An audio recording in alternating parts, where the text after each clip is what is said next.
সাধারণ মানুষ রাস্তায় নেমে আসে। কোটার দাবি তখন সরকার পতনের দাবিতে পরিণত হয়। কারাগার ভেঙে পালিয়ে যায় ৭৯ জন সাজাপ্রাপ্ত জঙ্গি আসামি। আন্দোলনের নামে শুরু হয় ধ্বংসযজ্ঞ, মেট্রো রেলে আগুন দেয়া, সরকারি টেলিভিশন বিটিভি সহ অন্যান্য সরকারি সংস্থায় আগুন দেয়া,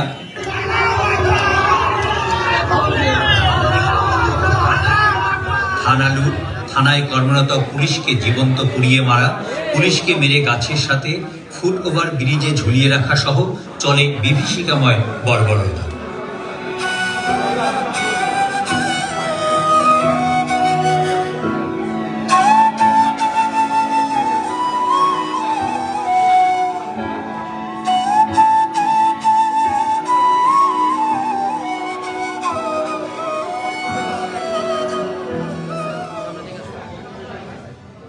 আগস্ট প্রধানমন্ত্রী শেখ হাসিনা একরকম বাধ্য হয়ে দেশ ত্যাগ করেন। মিছিলকারীরা দলে দলে প্রধানমন্ত্রীর বাসভবন, গণভবনে অবাধে ঢুকে পড়ে। তাদের লুট থেকে রক্ষা পায়নি প্রধানমন্ত্রীর একান্ত ব্যক্তিগত পোশাক ও ব্যবহৃত জিনিসপত্র। গণভবনের পশু পাখি, পুকুরের মাছ, এমনকি বাগানের ফুল লতাপাতাও।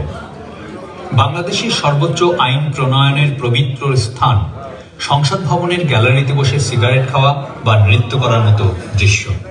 তিনি দেশ ত্যাগ করলেও সহিংসতা থামেনি। দেশ আরো ভয়াবহতায় ডুবে যায়। খুন, রাহাজানি আর নির্বিচারে হত্যার মহোৎসবের সাথে শুরু হয় মুক্তিযুদ্ধের চেতনার উপরে সরাসরি আক্রমণ। জাতির পিতা বঙ্গবন্ধু শেখ মুজিবুর রহমানের ভাস্কর্যের উপরে নির্লজ্জ হামলা, মুক্তিযুদ্ধের স্থাপনা ভেঙে গুড়িয়ে দেওয়া, পুড়িয়ে ফেলা, তাদের হাত থেকে রেহাই পায়নি ৭ বীর শ্রেষ্ঠর ভাস্কর্য, এমনকি মুক্তিযোদ্ধার কবর। বাংলাদেশের স্বাধীনতার ইতিহাসে সবচেয়ে গুরুত্বপূর্ণ স্থাপনা বঙ্গবন্ধুর বাড়ি, ধানমন্ডি ৩২ নম্বর, যেখানে আমাদের জাতির পিতা এবং তার পরিবারকে ১৯৭৫ সালে নৃশংসভাবে খুন করা হয়।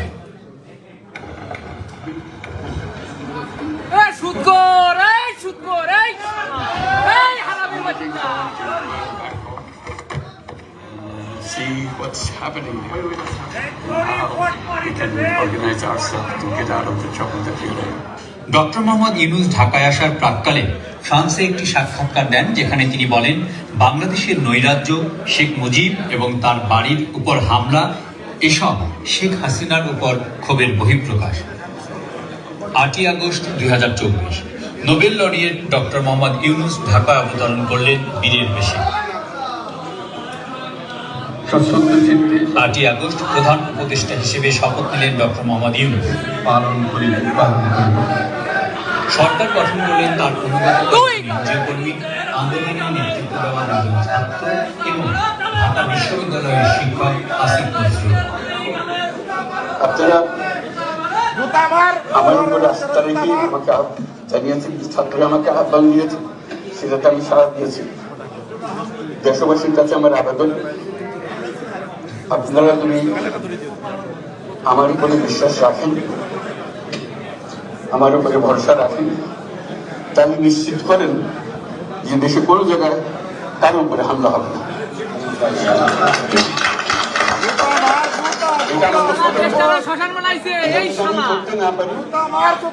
আমার কথা যদি না শোনেন আপনারা, তাহলে আমার প্রয়োজন এখানে নাই। অথচ উনি ক্ষমতা গ্রহণের পরদিন থেকে ধ্বংসযজ্ঞ আর সহিংসতা বেড়েই চলতে থাকে। এবার আরো জোরে সোরে আক্রমণ করা হলো হিন্দু, আদিবাসী এবং সংখ্যালঘুদের উপর। নারীদেরকে দিন দুপুরে জোরপূর্বক ধর্ষণ সহ নানা অত্যাচার করা যেন একরকম নিয়ম হয়ে দাঁড়ালো। নিজেদের জীবন বাঁচাতে রাস্তায় নেমে আসলো হিন্দু জনগোষ্ঠী সহ সকল সংখ্যালঘু সম্প্রদায়ের মানুষ। গ্রেফতার করা হলো সংখ্যালঘু নেতা চিন্ময় প্রভুকে, এমনকি তার আইনজীবীকে আক্রমণ করে পিটিয়ে মৃত্যুর দ্বার প্রান্তে পৌঁছে দেওয়া হয়েছে। অন্য কোনো আইনজীবী যাতে তার হয়ে লড়তে না পারে সে ব্যাপারে হুমকিও দিয়ে রাখা হয়েছে। সারা দেশের আওয়ামী লীগের অসংখ্য নেতাকর্মীর বাড়িঘর জ্বালিয়ে দেওয়া হলো। রেহাই পেল না বিশ্বখ্যাত ক্রিকেটার মাশরাফির বাড়িও।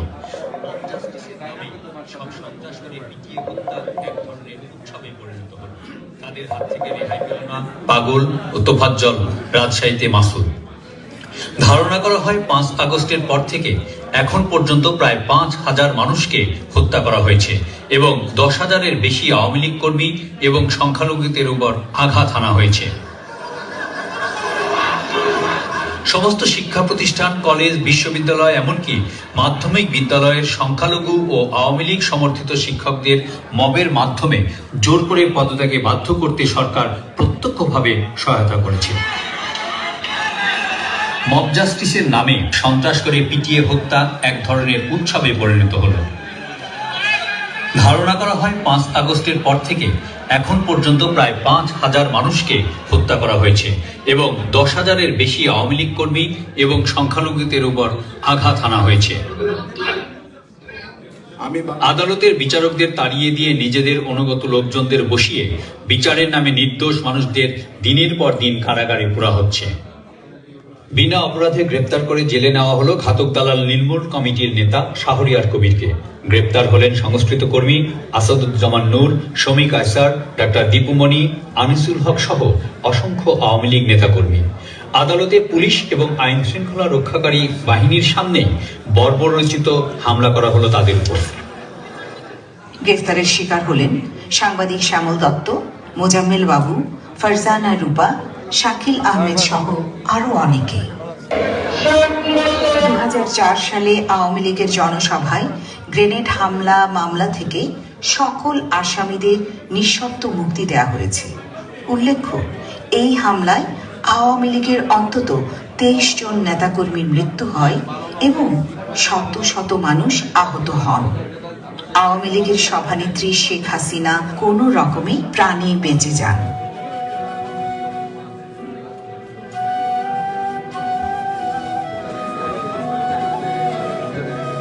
প্রাণ, আরএফএল সহ প্রায় অসংখ্য শিল্প প্রতিষ্ঠান ধ্বংস করা হয়েছে। গাজী টায়ার ফ্যাক্টরিতে আগুন দিলে ফ্যাক্টরির ভেতরেই 70 জন শ্রমিক কর্মচারী পুড়ে কয়লা হয়ে যান। বেকার হয়ে পড়েন লাখ লাখ শ্রমিক। ভাই সবজির দাম তো 80 নিচে দেখি না, আর যেগুলো খাই না তাই 80 টাকা। শাক সবজি তরি তরকারি সবার দাম বেশি। এই ব্যাগ নিয়ে ঘুরতেছি, কেনা সাহস পাইতেছি না। কেজিতে মনে করেন আপনার অন্যান্য দিনের তুলনায় মনে করেন নিরাপত্তা নেই। দ্রব্যমূল্যের অবস্থা এমনই ঊর্ধ্বে যে মানুষ না খেয়ে মরার দশা। ভয়ের রাজত্ব তৈরি করে সকল মিডিয়ার মুখ বন্ধ করে দেওয়া হয়েছে। তাদের হাত থেকে প্রবাসী সাংবাদিকরাও রেহাই পায়নি। আপনি খেয়াল করে দেখেন, 50টা জায়গা থেকে 50টা মামলা হবে এই আওয়ামী লীগের বানানো একটা ল দিয়ে 50টা জায়গা থেকে। তো এই হ্যারাসমেন্টটা বাংলাদেশে আমার অপারেশন আছে, আমি আমেরিকা রেজিস্টার্ড হতে পারি, বাংলাদেশে আমার অপারেশন আছে, সেখানে আমার রেজিস্টার্ড হতে হবে। সেগুলো আমি কেন এই হ্যারাসমেন্টটা নিব? It's amazing, meticulously designed thing. It's not just suddenly came, it's not like that. Very well designed. Even the leadership pattern, people don't know what the leader is. কি ছিল সেই প্ল্যান? ক্ষমতা পাওয়ার জন্য কোটা আন্দোলনকে শেখ হাসিনা সরকারের পতন আন্দোলনে রূপান্তর করা হয়। কারাগার ভেঙে সাজাপ্রাপ্ত জঙ্গি আসামিদের পালিয়ে যেতে সাহায্য করা। কিলার আব্বাস, ফ্রিডম রাসু, সুইডেন আসলাম সহ সাজাপ্রাপ্ত মৃত্যুদণ্ডপ্রাপ্ত ভয়ঙ্কর আসামিদের জেল থেকে ছেড়ে দিয়ে সন্ত্রাস, হত্যা আর থানা আক্রমণ করে হাজার হাজার অস্ত্র লুটপাট করা হয়। যে সকল অস্ত্র ব্যবহার করা হয়েছে সাধারণ মানুষ ও ছাত্রদের হত্যায়। শান্তিপূর্ণ আন্দোলনে গুলি চালালো কারা? আসুন লক্ষ্য করা যাক এই ঘটনাটি। প্রিয় দর্শক, একটু মনোযোগ দিয়ে দেখুন। ঘটনাস্থল ছেড়ে চলে যাচ্ছে পুলিশ। পুলিশকে লক্ষ্য করে ইট পাটকেল মারছে আন্দোলনকারীরা। হঠাৎ করে একটা গুলি, একটাই কিন্তু লুটিয়ে পড়ল একজন। অবশ্যই আমরা এটাকে বিপ্লব বলছি কিংবা গণঅভ্যুত্থান যাই বলেন না কেন, এটা কিন্তু কোনো সাংবিধানিক নিয়ম মেনে হয়নি, কোনো আইন মেনে হয়নি। আইন যদি মানতে যেতাম তাহলে কিন্তু এই বিপ্লবগুলো হতো না। যদি মেট্রো রেলে আগুন না দেওয়া হতো, যদি পুলিশদেরকে না মারা হতো, তাহলে এই বিপ্লবটা এত সহজেই অর্জিত হতো না কিংবা ফ্যাসিবাদের পতন নিশ্চিত করা যেত না। সুতরাং এখানে কিন্তু নিয়মের ব্যত্যয় ঘটিয়ে পৃথিবীতে যত বিপ্লবের ইতিহাস আপনি দেখবেন না কেন, সবগুলো ইতিহাসই কিন্তু সংবিধানের কিংবা নিয়মের বাইরে গিয়ে কিন্তু বিপ্লবগুলো সংঘটিত হয়ে থাকে।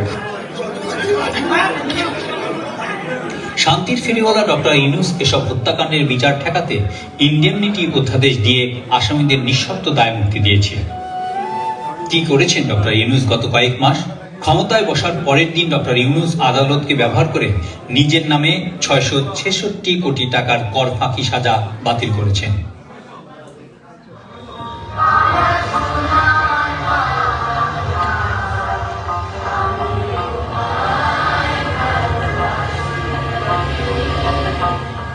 আমাদের মুক্তিযুদ্ধকে চিরতরে মুছে ফেলার সর্বোচ্চ চেষ্টা করে জাতীয় সঙ্গীত, জাতীয় পতাকা এবং আমাদের সংবিধানকে পরিবর্তনের ঘোষণা দিয়েছেন।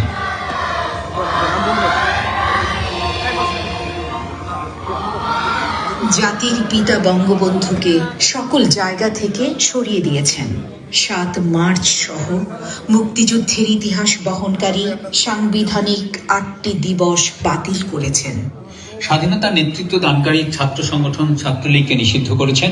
আওয়ামী লীগকে এবং জয় বাংলা স্লোগান দেওয়াকে অপরাধের তালিকায় এনে এই স্লোগানধারী সাধারণ মানুষ এবং মুক্তিযোদ্ধাদের পিটিয়ে রক্তাক্ত করেছেন এবং সর্বোপরি ইনডেমনিটি অধ্যাদেশ দিয়ে এইসব অপরাধের বিচার নিষিদ্ধ করেছেন।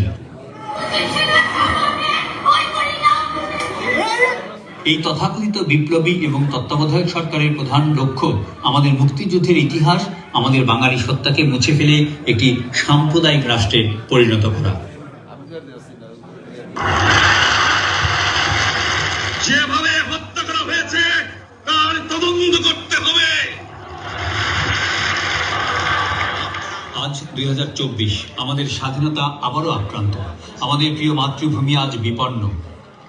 আমরা যখন মরতে শিখেছি তখন কেউ আমাদের দমাতে পারবে না, এবং তোমাদের যা কিছু আছে তাই নিয়ে প্রস্তুত থাকো। মনে রাখবা, রক্ত যখন দিয়েছি রক্ত আরো দেব, এই দেশের মানুষকে মুক্ত করে ছাড়বো ইনশাআল্লাহ।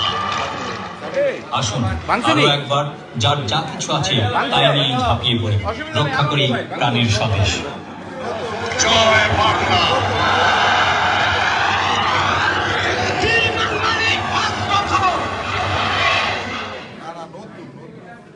ধন্যবাদ।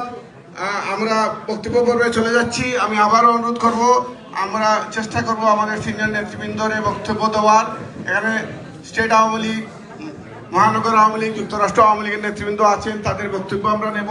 তার আগে আমরা সহযোগী সংগঠন যে কয়েকটি রয়েছে তাদের বক্তব্য শুনবো। এখন বক্তব্য রাখার জন্য আমি মঞ্চে আহ্বান জানাচ্ছি বঙ্গবন্ধু আইনজীবী পরিষদের সভাপতি মুর্শেদা জামানকে বক্তব্য রাখার জন্য সংক্ষিপ্ত মঞ্চে আহ্বান জানাচ্ছি। আপনি তাড়াতাড়ি মঞ্চে। তারপরে দেবেন যুক্তরাষ্ট্র মহিলা আওয়ামী লীগের যুগ্ম সাধারণ সম্পাদিকা রুবানা আক্তার পরবর্তীতে বক্তব্য দেবেন। আপনি রেডি থাকেন।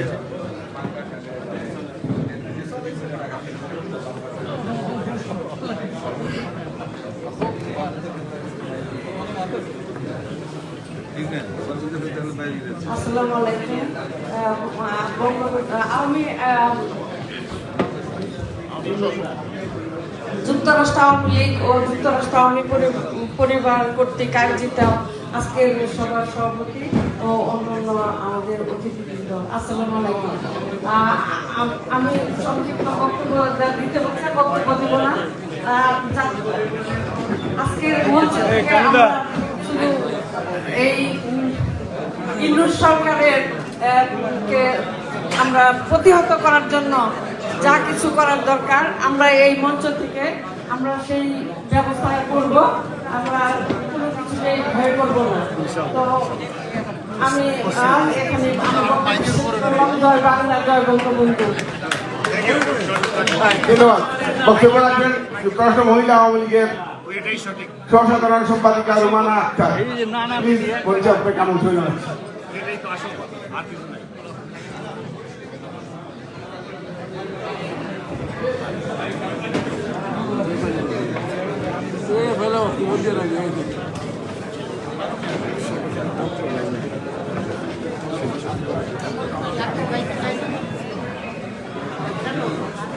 আসসালামু আলাইকুম। সবাই কেমন আছেন? নিশ্চয়ই সবাই ভালো আছেন, কারণ আমরা কিছুক্ষণের মধ্যে আমাদের জননেত্রী শেখ হাসিনার মূল্যবান বক্তব্য শুনতে যাচ্ছি।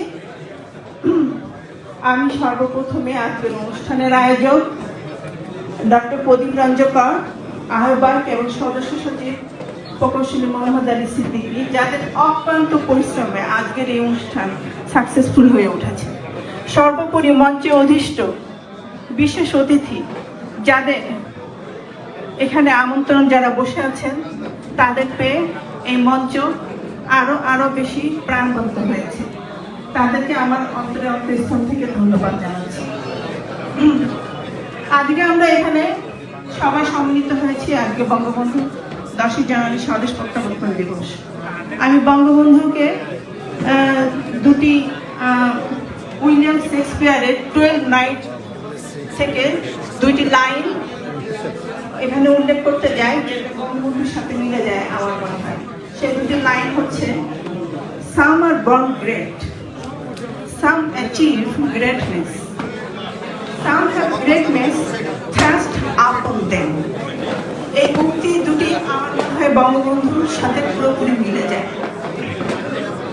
আমাদের বঙ্গবন্ধু যেদিন পাকিস্তান কারাগার মুক্ত করেছিলেন 8ই জানুয়ারি 1972 সালের 8ই জানুয়ারি, উনি মুক্ত হয়ে সরাসরি লন্ডনে গিয়েছিলেন।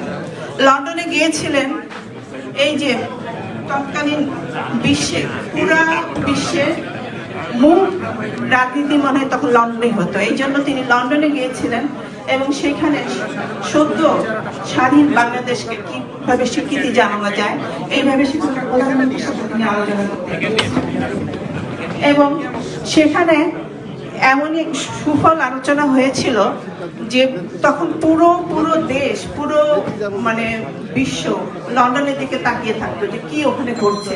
এই জন্য তিনি লন্ডনে গিয়েছিলেন এবং সেখানে সেই খবরগুলো খুব সুন্দর মতো প্রকাশ করা হতো। তো এইভাবে আমি চাই আমাদের প্রধানমন্ত্রী, আমাদের বঙ্গবন্ধু যেমন ছিলেন একজন সুদক্ষ এবং দূরদর্শী সম্পন্ন নেতা, আমি মনে করি আমাদের প্রধানমন্ত্রী শেখ হাসিনা ওনার বাবার মতোই। আমি চাইবো, এখন ইন্ডিয়ান সরকার থেকে অনেক সুযোগ সুবিধা দিয়েছেন, উনি এভাবে বিভিন্ন দেশ ভ্রমণ করবেন এবং তথাকথিত সরকার এবং যে সন্ত্রাসবাদী সমন্বয়, যাদের অত্যাচারে বাংলাদেশের ছাত্রলীগ, যুবলীগ, মহিলা আওয়ামী লীগ সবাই এভরিডে কোনো না কোনো নির্যাতনের শিকার হচ্ছে। তো আমি চাইবো উনি এইভাবে পুরো বিশ্ব ভ্রমণ করে একটি জনমত তৈরি করবেন, যাতে আমরা এই সরকারকে অতি সত্বর আমরা বাংলাদেশকে একটা স্বাধীন রাষ্ট্র হিসেবে আবার ঘোষণা করতে পারি তাদের পক্ষে। এরপরে আমি আমাদের 9 জানুয়ারি আমি ইন্ডিয়া এবং ইন্ডিয়ার প্রধানমন্ত্রীর সঙ্গে তিনি যে কৃতজ্ঞতা প্রকাশ করলেন, এটাই হলো সৌভাগ্য। এবং আমাদের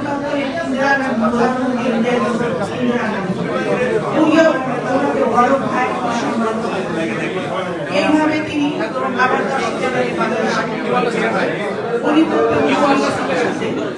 বাংলাদেশ যে স্বাধীন হয়েছে সেটা পূর্ণতা। সর্বশেষে আমি মুজিব মানে আর কিছু না, মুজিব মানে পিতার সাথে সন্তানের না লেখা প্রেমযুক্ত। মুজিব মানে আর কিছু না, গর্বিত শির বীর বাঙালির চিরকালের ভক্তি। মুজিব মানে আর কিছু না, এক যমুনার রক্ত। মুজিব মানে সমাজতন্ত্র, আমি মুজিব ভক্ত। ধন্যবাদ সবাইকে। জয় বাংলা, জয় বঙ্গবন্ধু, বাংলাদেশ চিরজীবী।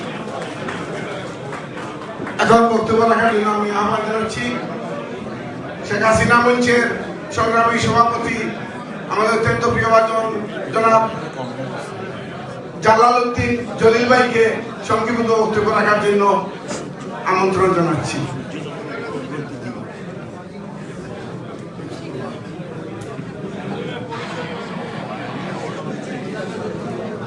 সাথে সাথে উনি ওনার নেতৃবৃন্দকে পরিচয় করে দেবেন। বিসমিল্লাহির রহমানির রহিম। আসসালামু আলাইকুম। রব্বি ইশরাহ লি সাদরি ওয়া ইয়াসসির লি আমরি ওয়াহলুল উকদাতাম মিন লিসানি ইয়াফকাহু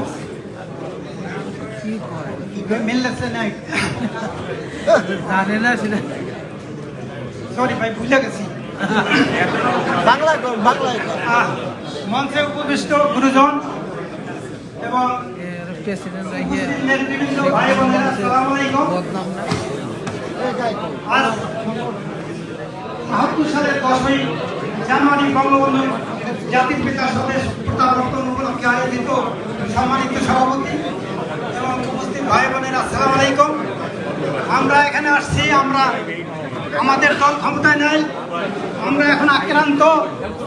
আপনারা জানেন যে খালেদা জিয়া বিএনপি তারা বলে আওয়ামী লীগ চুরি করছে, চুরির দায়ে সে পালিয়ে গেছে।